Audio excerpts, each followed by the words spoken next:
All right, welcome back to Cuda Confidential. We are very pleased to be joined by Barracuda defenseman Tristan Sarsland. Tristan, first and foremost, thank you for the time and congratulations. You are officially under contract for next season. You signed a one-year AHL deal with the Barracuda after spending some time with the group at the end of last year on an ATO. What does it mean to sign your first pro contract and know that you will be embarking on your professional career starting next year?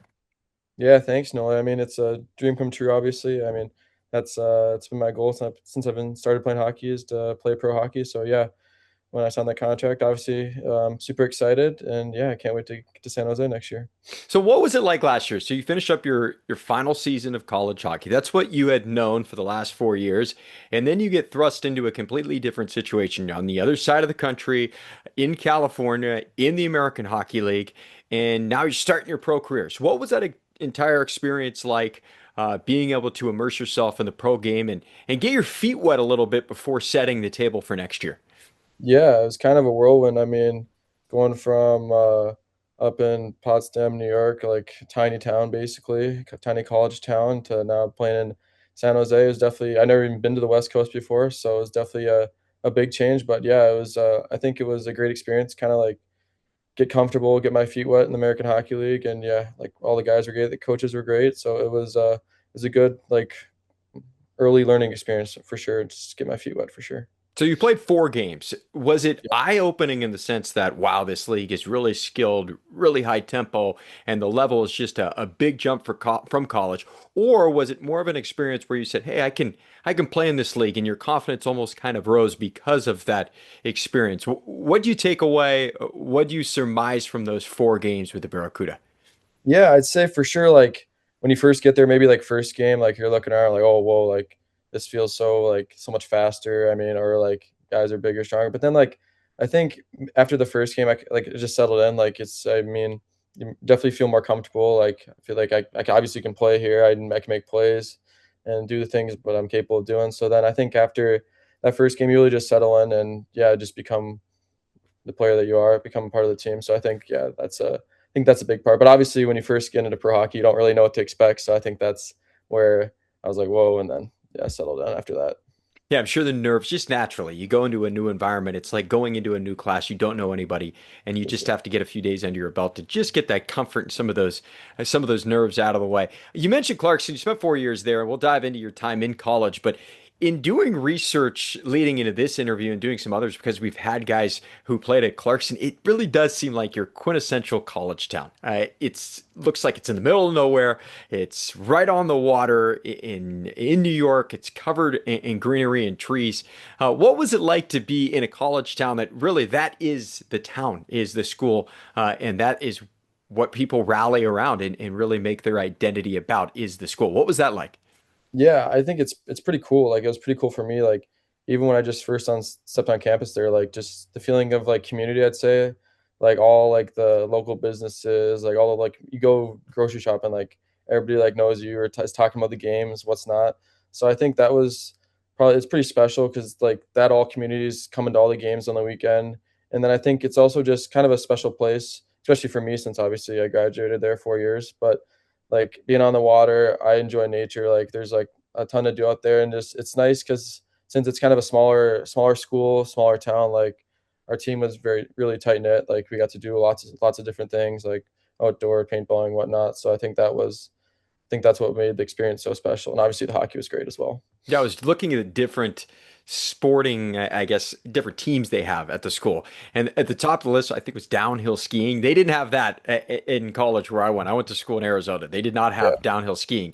So, what was it like to be at a college? We mentioned how small it was, kind of intimate, but hockey was really that was the sport. It's like a football at Alabama. That is the sport. That is where people really take most pride in. What was it like being the biggest show, I guess, if you will, on campus?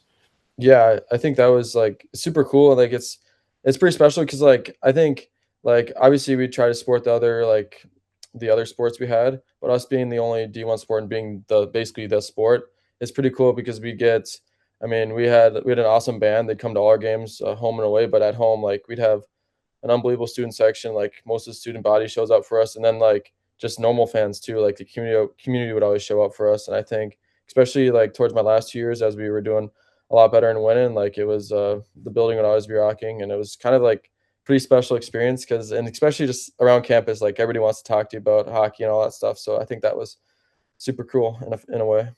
So you play in the ECAC, and there's some Yeah. great programs within that conference. You think of the Ivy Leagues as maybe being outside and maybe in their own conference. They are not. They are in that conference. What was your favorite road building to play in during your time in the ECAC? And then who was the biggest rival? Who was the team that you guys always circled on the calendar when you looked at the schedule before the season started? Yeah, so I'll go backwards with you here. I think for biggest rival is obviously if anybody knows anything about Clarkson hockey, it's St. Lawrence. They're like 10, 15 minutes down the road, and that's our big weekend. For so in the UCAC, if people don't know, we usually go like you play one school, one like teams play in pairs. So our pair is like St. Lawrence. So we go one night, say we'll go to play on the road at Harvard, and then we'll play Dartmouth the next night. But for SLU weekend, it's always at the end of January, and it's a home and home. So either we play them or at our barn on Friday or away on Saturday, and that's the craziest experience ever. Because I mean, it's just you can't even like starting lineups or even warmups. You can't hear anybody. Like that's the big bragging rights is the SLU weekend. And I We're think ta- other than that, for road arenas, there's a couple I like. I think my favorite probably would have to be Cornell though, because like we had some success there, and it was pretty like they always had a huge. I don't know if you know anything about, but they have like this huge student section where they throw like newspaper and stuff at you, and we had success there, so it was fun to watch them be quiet. So that was fun. Yeah, I'm sure quieting the road crowd. There's Yeah, something extra special on the road. Of course, everybody likes playing at home, but you go on the road and you have that hostility with the opposing fans, especially in college hockey, because the students, a little bit riled up, maybe a little bit lubed up pregame as well. So they certainly have the energy. I just love college hockey. I love some of those smaller schools, if you will, and longtime voice of the San Jose Sharks, Dan Rusanowski, is in the Hall of Fame. He's been the radio voice since the start for the Sharks. He played it, didn't play. He went to St. Lawrence, so he would be on top of me for not knowing the biggest rival. I thought it might have been St. Lawrence, but I wanted to make sure to confirm. oh, You're from Wayzata, Minnesota, so that is, from what I was looking at, 20-ish minutes outside of Minneapolis. Looks like a beautiful town, small, under 5,000 people. What was it like growing up there? yeah, it's super nice. It's it's just it's a great town, great suburb. Like we have a nice downtown area. It's right in the water. I don't know if you've heard of it, Lake Minnetonka. It's a big lake, so it's nice to we got nice trails around here and stuff. So it's nice. I like to do lots of outdoor activities. Like I enjoy golfing and fishing. So there's lots of things to do around here, and it's been nice growing up here and getting to come back here for the summers as well. Well, it seems like Clarkson was a perfect fit because it's got a similar type of look when I was looking up photos of both places. You mentioned fishing. I would say I'm a recreational fisherman. Grew up on the ocean, so I've done a little bit of that throughout my life. Done some freshwater fishing as well, but I always appreciate it. What are you looking to catch when you're fishing on Lake Minnetonka? Yeah, usually when I fish over here, I'm fishing for like largemouth bass and pike usually, but mostly bass. I enjoy like yeah, going out in the water. Like we have a boat, so me and my brothers will go out with my dad. We enjoy going fishing out on the lake, going around. But I'm excited. That's why I'm excited for San Jose. I haven't really been fishing that much on the ocean before. I think I've only gone like once, so that'll be something new for me. It's Taking I, it I slow. don't think it's not as challenging, and I don't mean to act like it's easy, but with the boat, you just kind of go out there and you lay your lines out there and just troll along, and it's not as exciting. I actually prefer, despite growing up on the ocean, I prefer freshwater fishing myself. Yeah. Looks like a beautiful place to grow up. You mentioned you have a boat, your family has a boat that's amazing, and what a fun time of year it is as we're inching towards the summertime, catching up with you in the off season. This has got to be the best time of year there, I would imagine. You're almost out of the freeze. I'm sure the weather is starting to get pretty good, and that is where it is worth it to live in Minnesota is come summertime when you can be on the lakes, I would imagine. Oh yeah, for sure. This is like the best. Like if you're living in Minnesota, this is the best. This is the best 3 months of the year. I mean, you're sitting thinking about all winter about these 3 months, but I think the summers here are just like beautiful. Like the weather is usually like it's unbelievable. Like it's never too hot, like down south and stuff. So yeah, it's a great place to be on the lake in the summer, enjoy the sun. So yeah, it's a great spot. We're talking to Barracuda defenseman Tristan Sarsland. Looking you up leading into this interview, I believe you have a couple of brothers. Is that correct? Mhm. So you have Yep. two other brothers. There's three total boys in the family. Are you the eldest? You in the middle? You the oldest? And did they play hockey as well? Yeah, I'm the oldest, and I have two younger brothers. I have one who is just finished his sophomore year in college. He never played hockey. That's my middle brother, and then my youngest brother is just finished his sophomore year in high school, and he plays hockey for Wayzata High School right now. So, yep. And you're in hockey high school territory. It doesn't get much better than that when it Oh yeah. comes to high school hockey, the state of Minnesota. Correct me if I'm wrong. Did your dad play a little bit of college hockey himself? Yeah, my dad played college hockey. He went to UMD for a year, and but he got hurt, so then he transferred to St. John's, which is a Division III school here in Minnesota. He played 4 years there, and then yeah, I did a saw little he bit had of a yeah. little cup of coffee following his college career at the pro level as well, I believe in the United Yep, back Hockey in the League. UHL days. Yep. So was he really influential in getting you into hockey as a young kid? Yeah, for sure. I'd say my grandpa was also like he's kind of like a legendary high school coach here in Minnesota. I think he's like top five in wins. So like I think both of them really were very influential in getting me in hockey and getting me skating right away when I was like 3 or 4. So yeah, definitely come from like a hockey lineage. So you played high school hockey. You played a little bit in the North American League before going on to college. Did Mhm. you play for the school in which your grandfather became so well known? No, I didn't. He coached my dad. It was in Okay. Elk River that he coached, but he was done before I got to high school. So I went to Benilde St. Margaret's, which is a smaller Catholic school. It's like 15 minutes away from home. And yeah, I had a great 4 years there. Unfortunately, never made state, but yeah, I had unbelievable high school experience and playing high school hockey is it's something like you can't really explain either. Like I know, like I talked to like when I was at Clarkson, I talked to guys who came from like all sorts of different places, and they're all like Minnesota high school hockey, but it truly is something special. Yeah, it seems like it. And I actually looked up your high school and it looked amazing. It looked like a basically a college to a degree, maybe it's essentially a prep school, but in a Yeah. Catholic school. So yeah, it looked like a phenomenal experience. What's really incredible, in my opinion, when you look up players from the state of Minnesota, you more often than not do see guys go straight from high school into college, as opposed to other states where there's some sort of buffer, the USHL or the North American League, where you played a little bit in as well. Did you ever think about that transferring or going to play junior hockey before going to college, or was that not even on your radar? Yeah, I think like so when I was playing high school, like COVID happened my junior year. So like we didn't really know if I was gonna play high school juniors. And then after that junior year, I didn't know what was gonna happen for senior years, like because in Minnesota they're having like lots of shutdowns and stuff. So I didn't know if even the season was gonna happen. So I was thinking about going to junior. But then once I heard like we were for sure having a high school season my senior year, I kind of thought about it and like we had a really good team my senior year. We had a lot of guys come back who like there were some younger guys that might have gone to juniors as well, and we all just decided to kind of just stay and play it out. And honestly, like when I look back on it, I'm really glad that I made that decision. Like I think I had like a really great 4 years, and especially my senior year, even just doing like normal high school things. And I think that's one of the special things about going being in Minnesota, and yeah, being able to graduate from there. So yeah. Were you able to play with a lot of the same guys from the start, from your freshman to your senior year?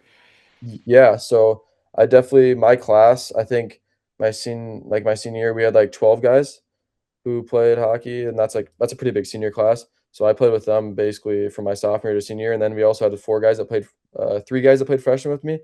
So yeah, basically had like got to play with my friends for 4 straight years, which is pretty unheard of in hockey, I think. Yeah. So yeah. What an incredible experience. Any of those guys go on to play D1 like yourself? Yeah, so two of them did. One plays in Army right now. His name's Adam Marshall, and then another one is at Lindenwood, named Brady Eckers. So yeah, we got a couple. But I think on the team we had um like I think we got a couple guys going in. I think we had maybe 7 or 8 college guys, which is a lot. So yeah. Ah, that's incredible. You grew up in a time where you didn't have to worry about no NHL being in Minnesota. You were born after the Wild came to be. I'm assuming you grew up a Minnesota Wild fan? Yeah, I'd say honestly, I was like this might sound crazy, but I was a little more of like a Detroit Red Wings fan. Like my favorite player growing up was Pavel Datsyuk. So for whatever reason, like I loved watching the Red Wings play. So and like that's what like when I'd like ask for like something for Christmas, that's what I would ask is like try to get tickets to go watch when the Red Wings were in town playing the Wild. But so yeah. So I guess not really I was never really like a huge Wild fan. Like maybe I want them to do well, but I was always kind of Red Wings fan growing up. Kind of weird. I did the same thing early in my life. I was a big Avalanche fan, but that was the peak of the Avalanche, and probably the Yeah. same for you. It's kind of like the one of the peaks of many for the Red Wings. They had such a good run for so many years. So not surprised. Your favorite player, Pavel Datsyuk, but you're a defenseman. Did you always play D? Was that always your position, or did you switch when you were young? When I was no growing up when I was young, I was forward. But so my dad was a defenseman, and my grandpa was like a big like component on like eventually like turning me into defenseman. So like I played forward until I'd say like middle school, like sixth, seventh grade, and then he's like, all right, now it's time to play deep. But I think it was it was a good thing that I played forward doing all that, so that I got more of like a feel for both sides of the ice. But yeah, ever since Why then, why do you think they saw you better served as a defenseman in your mind? Why do you think they made that call? he would always say like what was the saying? Like the forwards are like a dime a dozen, but if you can be like a good defenseman, it's like a diamond. That was his saying. So I like love it. that's what he instilled in me.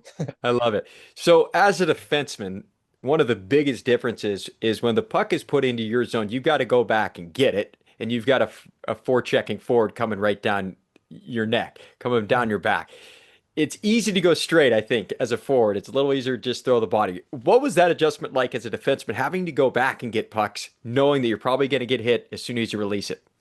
Yeah, honestly, this might sound funny, but like when I first started playing defenseman, I loved the fact that like when I'd go back for pucks like that, I could see the whole ice. Like I think when I was playing forward, like it feels more compact. Like it would like I don't know, there's not as much room, but like as a defenseman, there's so many. I really enjoy that part of the game, like breaking the puck out. There's so many different options and things you can do. And even if a guy's coming down on you, like making a little move, making him miss, stuff like that.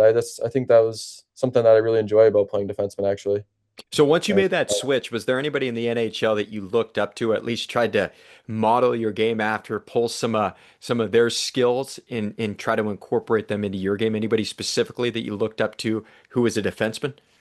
yeah, I'd actually watch. So since I was a Red Wings fan, I'd actually watch lots of Nicholas Lidstrom highlights, kind of a throwback. But I loved his game, the way he played. Like he was so smooth and so like simple, but like he just made things happen both defensively, offensively. Like he just like the way he played was just like it looked perfect. So I would always watch his highlights and try to like just play the way he played. Honestly, It's a good person to look up to. I mean, as good as it gets in the history of the sport.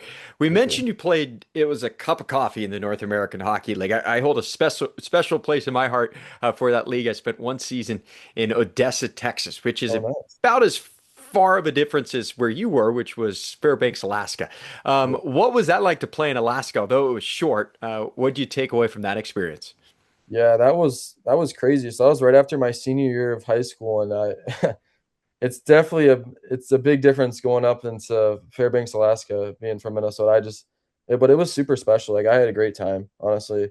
I got to I don't know if people don't know anything about like the Ice Dogs program or anything, but they have unbelievable fans. Like every game I played up there was packed. Like you can't hear yourself think. It's so loud. Like they have a great community and fan base up there. So it was a blast. And I also got to see the Northern Lights for the first time, see a moose for the first time. There was lots of cool things. And even though I was only up there for like I think a month and a half or so. That's kind of Yeah, the perfect balance. You only for had to sure. spend the month and a half up there. You didn't have to do the entire season, go through a full winter where I don't think there's much light No. in the And I dead of was there for winter. the right time. Like You were right. I You was cherry picked a little bit. when I was done with the game, it'd still be light out. It was great. It was sunny and nice. Yeah.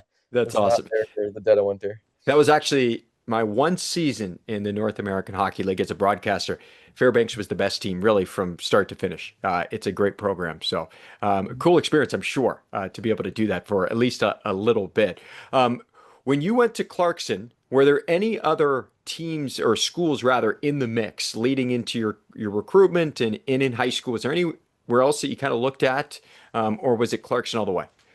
Yeah, so when I was a freshman in high school, I actually committed to Colorado College, and I was committed with them until the end of my junior year. The coach got fired, and then I decided I was gonna look somewhere else because I wanted to be somewhere that the coach had recruited me, obviously.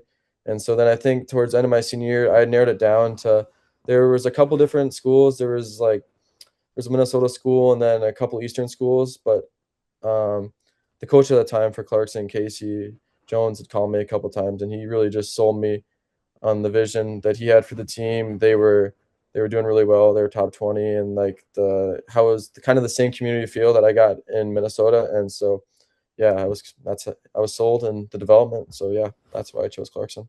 Well, you were loyal too, because in this day and age, we see it so often in football, but it's happening in other sports, and that's the transfer portal. Was that ever something that you even considered, or were you going to stick it out all the way and play all 4 years at Clarkson? Was that the plan from the start, and ultimately that was your decision?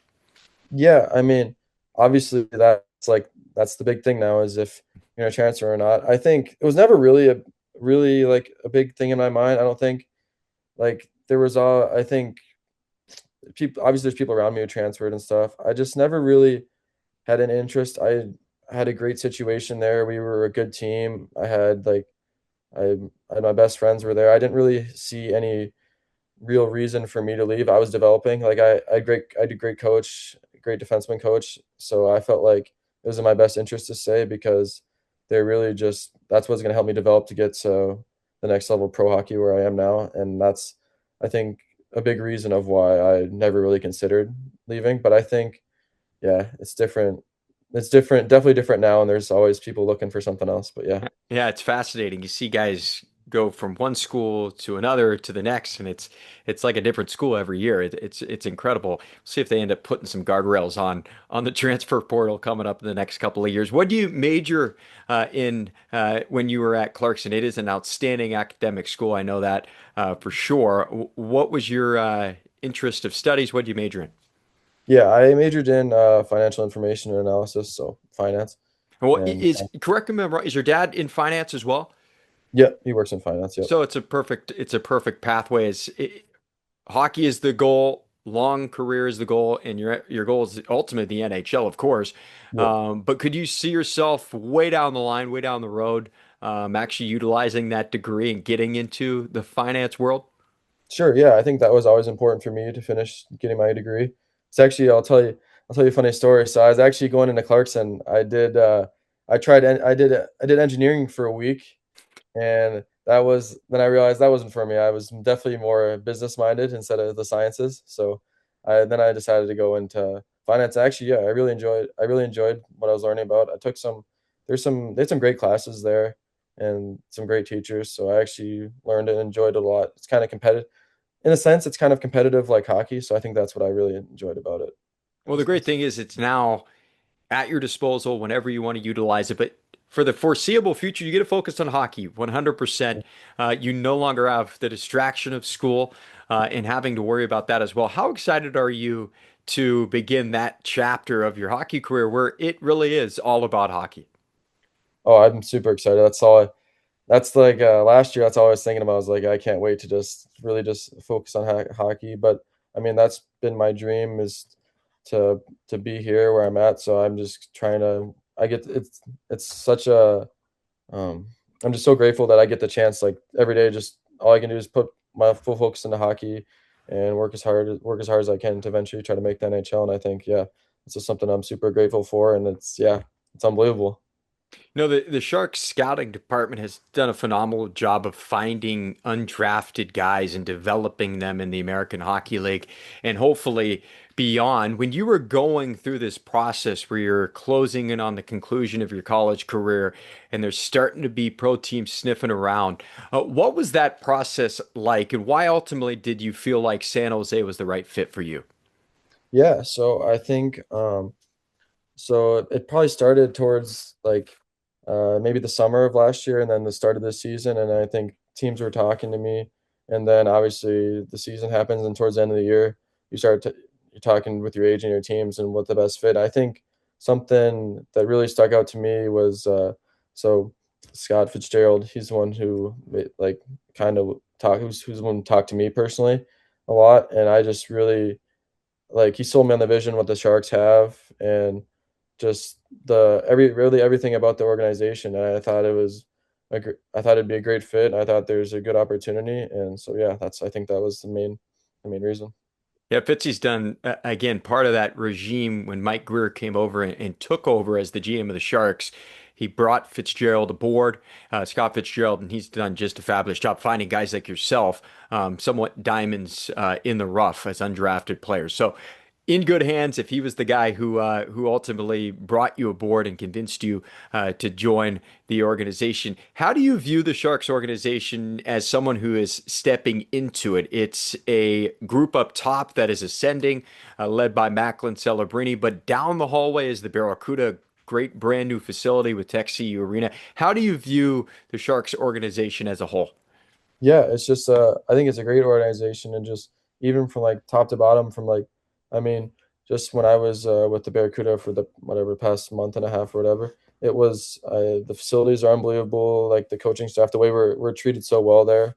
I think it was I was honestly like really just surprised at how well we're treated, like the amount of what we get every day, the group of guys that we have, and yeah, looking at it from like the big picture, the Sharks too is just a young and up and coming team. Obviously, they just missed out on the playoffs this year, so I think that it's really a great time to come into this organization. I'd say for sure. Well, I assume we will see you during development camp leading into what will be your first full pro season. But great getting to catch up with you, Tristan. Congratulations on the contract. Excited to have you officially on board for next year. It was great to get to meet you for a little bit at the end of last year as well. But thank you again for the time. Enjoy your summer. Enjoy some of that good summertime weather in Minnesota. But we will talk to you soon. But again, congratulations and thank you. Yeah, thanks for having me on, Noah, and you too. Enjoy your off season. Hopefully, I'll be seeing you soon.